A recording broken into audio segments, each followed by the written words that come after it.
Today I went to Target, bought too much as usual.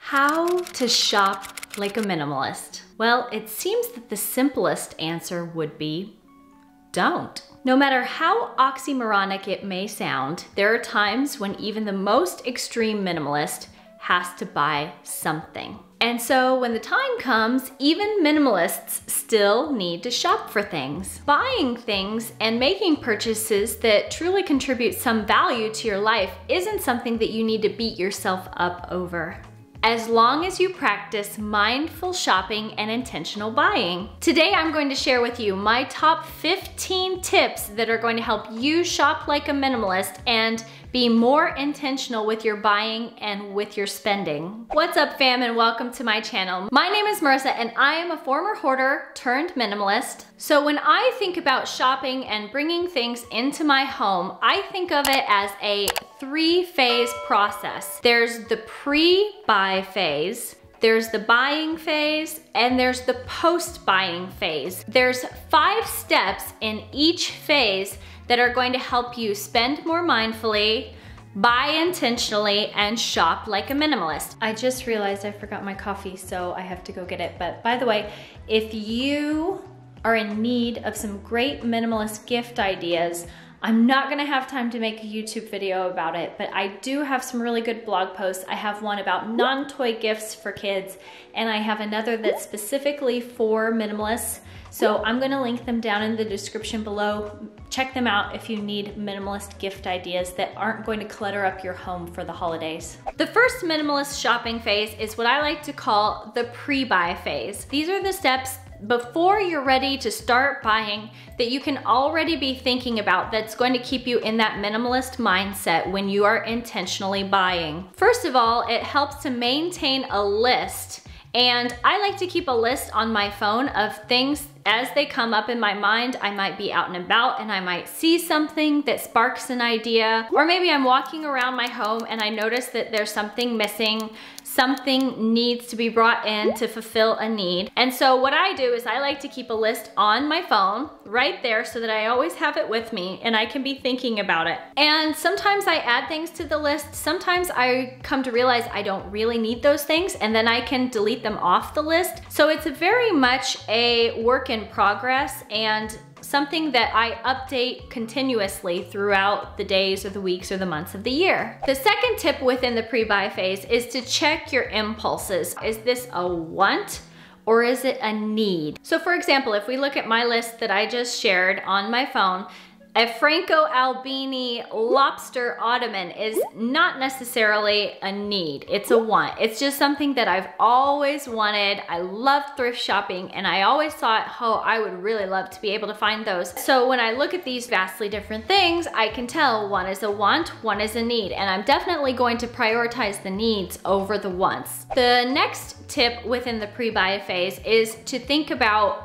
the actual cost of the item. You don't just buy things with your money, you buy things with your time. So when you think about bringing something into your house, think about how much time would it take for you to earn the money to buy that item? How much money does it take to buy that item and can you afford it? And then also think about the time and the actual physical exertion that's going to be required to maintain those items. Are you going to be wanting to clean this thing? Are you going to be able to move it around? Are you going to be able to take care of it as you need to take care of it? And in some cases, you'll say, yes, I still want this. And in some cases, you might think, no, that's just extra stuff that I don't really need. The next thing to think about within the pre-buy phase is, where is this item going to live? Let's say you wanted to buy some perfume. Where are you gonna put that? Do you have the space in your dresser? Do you have the space in your bathroom? Do you keep it on a tray on your dresser? Is that tray kind of overflowing because you already have 15 other scents of perfume? Think about where that thing is going to live.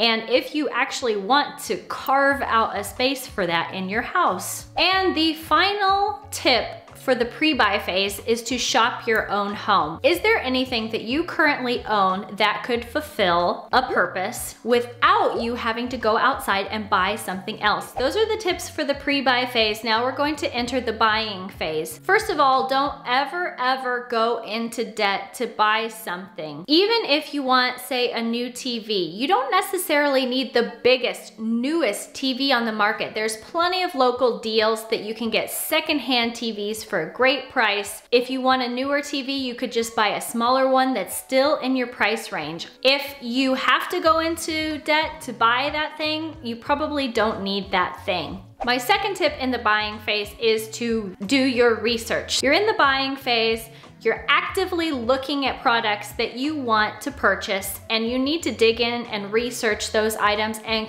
compare and contrast the pros and the cons between different things. Recently, my husband and I also decided that we need new pillows for our couch. And when I heard that we needed new pillows for a couch, my first immediate thought was seal pillows. What?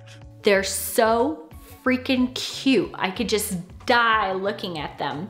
I felt so passionate about it that I even took the time to look and see what they would look like on our couch with our color scheme and everything else, and as expected, they look adorable. When I actually started looking at the seal pillows and reading the reviews on Amazon, it's like, you know, how you look in the mirror versus how you look when you turn on the forward-facing camera. It's just like, I mean, it's that bad. So once I saw that, I knew that, alas, the seal pillows were not to be for our couch, and so I have to find different pillow options. And when you're researching, I would encourage you to try to go for quality over quantity. The next tip is something that all my frugal friends swear by, is use Rakuten. Rakuten used to be called Ebates, so they work with a lot of companies to give you basically cash back on your purchases just for your association through using their website. When I bought my Fitbit, I bought it through Rakuten. I've gotten a lot of money back just from making my purchases through Rakuten. So anytime you're planning on making a purchase, why not get some extra money back on that purchase by shopping through Rakuten? I'm gonna put a link below, okay? Go to the link below, sign up for Rakuten, and then anytime you're ready to start making purchases, then you're gonna be able to get cash back on anything that you buy that's eligible through that. They are really good with their customer service too, because I think I made a purchase one time and I didn't see it and I messaged them. I saw the balance come back into my Rakuten account that next day. They've already started listing Black Friday and Cyber Monday deals. I think last year and the year before, I saw there was even double cash back on some stores. All the personal finance gurus and frugal moms that I know swear by Rakuten. As I was double checking the store for this video, I realized that they're offering something that I've never seen them offer before. So usually if you refer friends and family, you can get $25, but now they're doing a special offer where you will get $40 and your friend also gets $40, which is just absolutely insane. Yeah.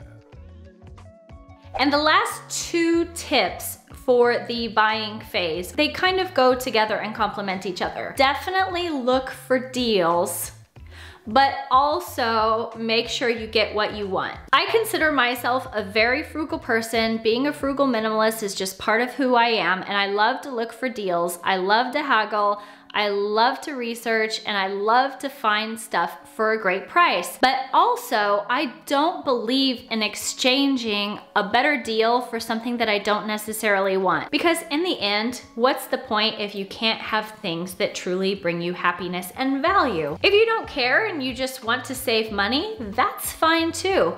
But if it's really like you are drawn to this item and you want exactly that thing, why would you get anything else? Now that you have completed the buying phase, we are going to go into the post-buying phase. There are 5 actions in the post-buying phase that are going to help you with your intentional shopping and mindful spending. And as I'm going through these, I feel like I might hear you say, but Marissa, couldn't these also be in the pre-buying phase? And to that, I would say to you, A circle has no beginning. So the first action that you can take is to unsubscribe from emails from brands. The reason that you get emails from brands is probably because you've made a purchase from them in the past. And if you start getting emails from them regularly, which you will, you're gonna be more tempted to want to buy their things because you're gonna see, oh wow, 50% off, that's such a great deal. Even though I don't really need a new coat, that's a really good deal. Maybe I should buy it. No, just unsubscribe from those emails because out of sight, out of mind. If you're not seeing those offers come into your boxes, you're going to naturally acquire things when you need to acquire them instead of it coming from a brand that's incentivizing you to buy something that you don't necessarily need. The next tip inside the post buying is to identify your triggers, and you can do this anytime, especially if you've had a recent impulse spend. You can take a look and say, what was I feeling at that time that made me buy? Are you someone that when you get stressed out at work, you tend to blow off steam by going clothing shopping? As a mom, do you feel like when your kids are fighting and like they don't have enough stuff to play with and you feel overwhelmed, do you feel like buying this one particular toy is going to help them get along better and be happier? Spoiler, it probably won't. If you need to, you can keep a journal of this. You can even write in your phone like, today I went to Target, bought too much as usual. Once you've looked at your triggers, you know what your high risk areas are. Then the next step is to actively avoid high risk areas. So if you're someone who tends to go crazy and buy luxury purses and you feel like you need to stop that, don't go to luxury purse stores. If you're someone who can absolutely not walk past the dollar section of Target without buying, just put your hand up and walk past it. Don't look at it. The next tip that I have for you is to practice spending freezes every once in a while. So recently we had a lot of purchases that we had to make. We had to buy a kitchen, we had to buy new furniture, we had to buy tables and chairs and couches and desks and all of these things for our house. And after we got all of the essentials, we said, okay, we're going on a spending freeze. And we did. Then we didn't buy anything else that wasn't a necessity for 2 months. If you're pretty new at the idea of a spending freeze, you can do it for a couple days, or you could try a week, or you could try a month, and some people even do it for an entire year. So spending freezes are a great way to kind of try to exercise your self-restraint and catch your breath and appreciate what you have. And finally, the last tip that I have in the post-buy phase is the 1 in, 1 out rule. So if you bring one thing into your house, then you should be able to send one thing out of it. Take a look around and say, is there anything that I can get rid of? And maybe at that time you say, no, there's nothing I want to get rid of. And maybe at that time you say, hey, yeah, I have a lot more than one thing I could get rid of. I could get rid of 5 or even 10. Just think about when you're bringing things into your home, also know that you can take things out of your home at the same time. And that concludes our list of the 15 top tips for how to shop like a minimalist and be more intentional with your buying and with your spending. So if you haven't already, make sure to give this video a like and make sure to go down and subscribe to my channel. We would love to have you join our family. Take care and see you again soon. Bye bye.